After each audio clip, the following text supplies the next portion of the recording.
Alright, so right now I'm actually in an apartment where the same thing that was assigned to happen to me is happening to another woman. And I'm having to watch the same destruction that was assigned against me. I'm having to watch it happen to this other girl. And there's been a lot of people to work together to make it to where I was funneled to this apartment.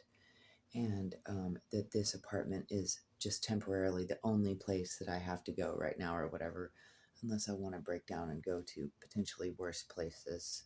But being here right now is a great example. It's kind of really scary to be making this video. I'm making it actually while everyone is away, which I didn't know if I would have the chance to do. But like in this situation, you can tell that it's the same thing, that it might be like a situation where the woman was that they did like this breeding thing with the woman, just making her have a kid.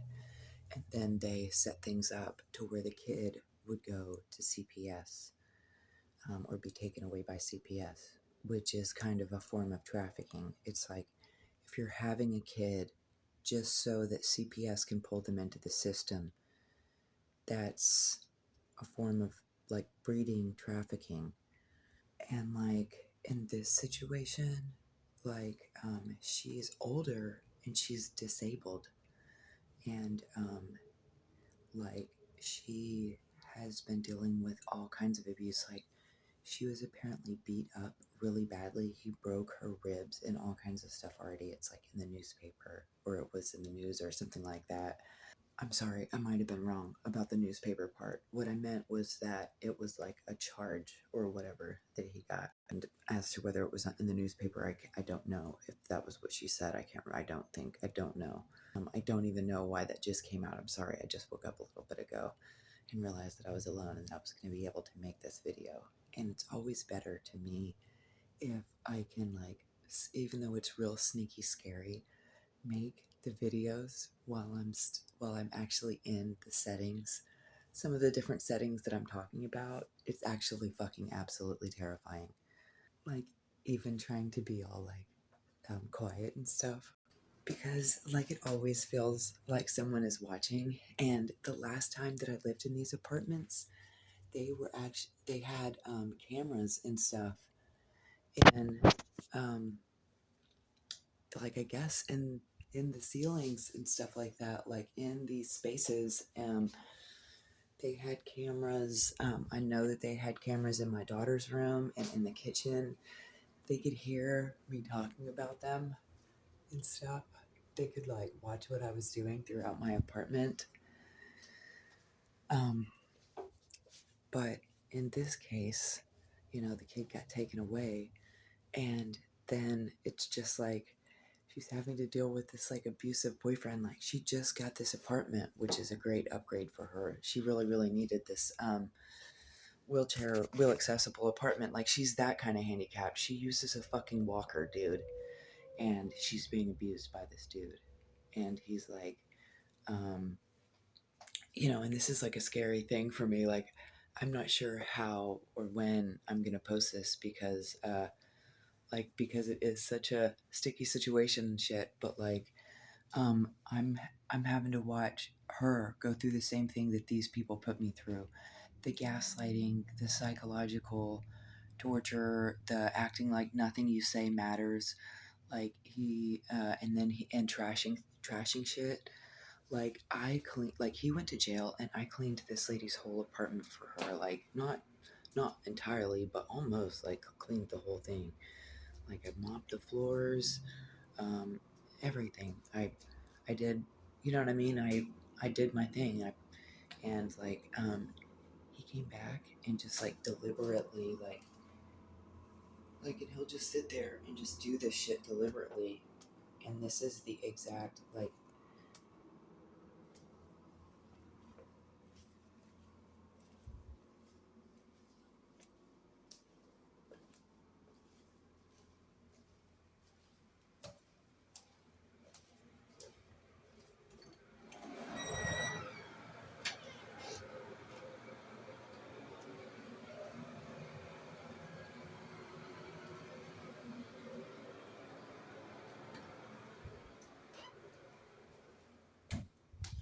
And mind you, this is a disabled woman who would have had a really, really difficult time. Like, if she were to get up and try to mop her apartment, it would take her a minute. You know what I mean? She would probably be fine, but it would take her a hot minute to clean and mop all of these floors, with or without the use of her walker. It doesn't necessarily mean that her condition couldn't improve. It just means that right now it's really, really difficult for her. She is actually a fucking handicapped person. And, especially somebody who, she's not in a wheelchair, but somebody in a wheelchair would definitely need the floor cleaned more. But also, if you're using um, anything with wheels, you're not going to want to roll it over a filthy ass floor. But as you could see, I don't know, because I don't know what the quality is, or what, I don't know if you guys were able to see it the way that I'm able to see it.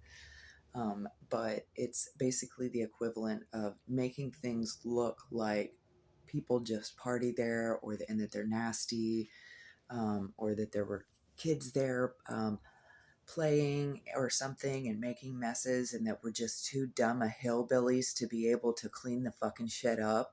And in another way, it was almost like he was jealous or upset that I cleaned while he was in jail. So he had to trash it and then pretend to clean it afterwards so that he could pretend that he cleans too when he really just makes messes.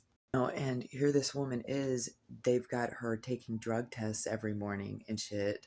And not every morning like they did me, but almost every morning. She still has to call in every morning, and they have this woman having to make it out there before 10 a.m. every morning to take these drug tests for CPS and take these fucking classes where everybody treats her like she's fucking retarded, which is the same thing that happens to everybody else on CPS. Only this chick is fucking disabled. She's being really badly fucking abused. And she's literally struggling. She's fucking trying her hardest, and she's still being abused, and she's still having to answer to CPS. And no one understands the fucking struggle that she's going through at all. Child Protective Services, the ones who are trying to take her kid, potentially for monetary purposes, and their gang related purposes and weird child trafficking purposes, they don't care about that woman. They don't have to care about that woman, and they don't have to care about her kid, and they don't have to care about their jobs, and they don't have to do them right. Like, the whole point is basically just to put the mother under so much stress. She literally said the other day, she's been doing this for like 7 or 8 months. She was like, I want to give up. She was like, they have me doing so much. She was like, I've done everything that they've asked me to do for all these months, and, and I had to tell her, look, they had me do this for 2.5 years, and I wasn't failing drug tests. You know what I mean? Like, they waited in the beginning for the pot to leave my system, and then I never failed a drug test after that. I never messed up after, like, I never ever messed up after that, and they still managed to drag it out for 2.5 years. But just to see the same thing that they did to me, where I would clean my apartment, I would put all this work into, cleaning a fucking toilet. I clean everything. I'm a very detailed, clean person. I mean, I will clean everything, but I don't mean to have to go in there and clean it every single day when it's at its filthiest. I don't mean for a grown ass man to make it as filthy as possible, and for me to continue to have to go in and clean these areas because the guys make him nasty. And that's the difference, is that in my own apartment, or me with another chick, or me with children, I can that actually stays clean. It never gets nasty, because any little messes that are made are few and far between, and it's easy for me to go clean that up. We're not going to make a toilet filthy in a matter of 24 hours or 72 hours. It's just not going to fucking happen. And so they make it so that, you know what I mean? This person in particular has made it to where, if someone chooses to live with him, and they don't want to get sick and live in a filthy house and get other people sick and be embarrassed by his nastiness, they're going to have to be in there cleaning that toilet every day, basically. And homie, I'm not doing that. I'm not doing that for any of these fucking people. That's totally deliberate of him. to just go in there and get piss all over the fucking seat and fucking hair all over everything and just be just this nasty motherfucker. And that's all. That's like, I call them send-ins. They're handlers, and that's what these handlers do. Especially the handlers who they have to get the children taken away because they're part of some child trafficking trash. They'll make sure that everything's really dirty because what are CPS and the cops or whoever official people going to frown upon when they come to visit you at your house? They're going to frown upon things being filthy and grody and questionable and weird. It's going to leave an impression on them like, oh, you know what I mean? If somebody walks into your house and they're trying not to get sick from it, that's a problem.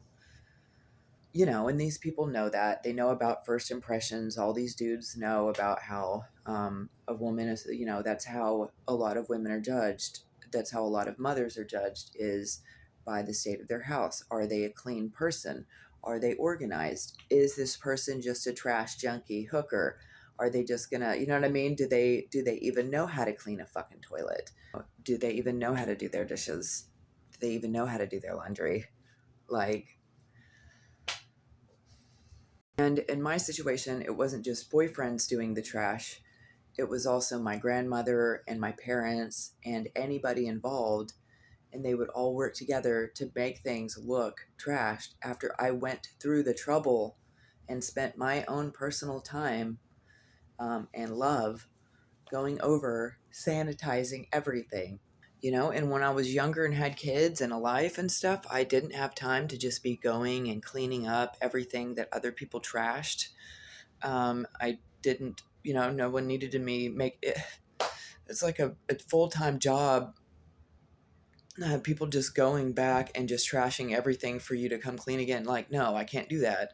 So here was a place where I could have stayed and actually helped this woman, and, you know, been a help to her cooking and cleaning and that sort of thing. But I have to go because this little fucking douchebag is here and he's doing this fucking retarded shit to try to get me to leave because he can't just say, I need you to leave. And he has to do this energy harvesting fucking trash and this work for whoever he's working for or whatever. But yeah, the big human trafficking town of Buchanan, West Virginia, where CPS is all about trafficking the moms and the kids. And apparently, if you're affiliated with certain gangs, your job is going to be to breed these kids and then let them be taken away by Child Protective Services. And that not only is that child trafficking, but it's also a form of sacrifice. It's also a form of like child sacrifice and even spousal sacrifice. And these dudes seem to enjoy every bit of it. They're professionals with it. And basically, it seems to me that the only women who I did not see being messed with really hard by Child Protective Services and by the gangs and stuff were the women who were basically selling their kids knowingly and using the drugs and doing everything really bad knowingly. Those were the people who got away with it. Those were the people who like were able to be really really nasty and get away with it and never have to talk to CPS. They were somehow protected because they were willing to just pimp their kid out like that or whatever. But for everybody else who was like, um, you know, they didn't. I mean, like, none of them even necessarily had to be good. You know what I mean? They just had to fall for it. And they didn't necessarily have to be bad or good. They could be completely clueless and completely neutral and be bred like that and everything be taken from them and them just turn into an abuse victim who someone is trying to get strung out. And you know what I mean? Just, you know, it's almost like, oh, now you had the kid, now let's go back to partying and stuff. You don't really, you know what I mean? Let's go back to partying and you being abused by me. And um, you know, but yeah, it's especially really sad.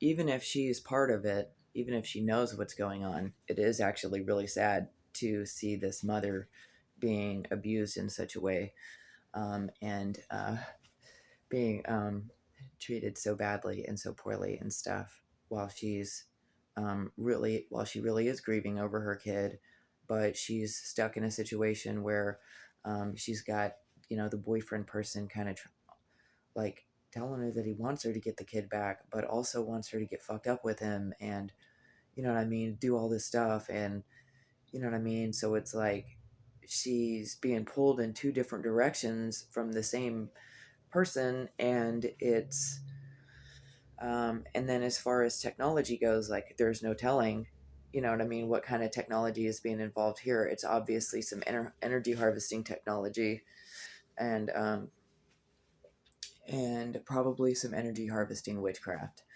But it's been really, really bizarre to watch. And what she's going through is actually uh, somewhat more violent than what I went through. Like I went through a lot of violence too, but those situations, like they had to be more subtle with their violence and more secretive with their violence, even waiting until I was like asleep or drugged or unconscious. Whereas a lot of the violence in this woman's life is just right in her face because um, nobody is watching her situation the way that they were watching mine. And so, anyways, that's not all that I want to say about this situation, but I am gonna at least say that much. And um, yeah,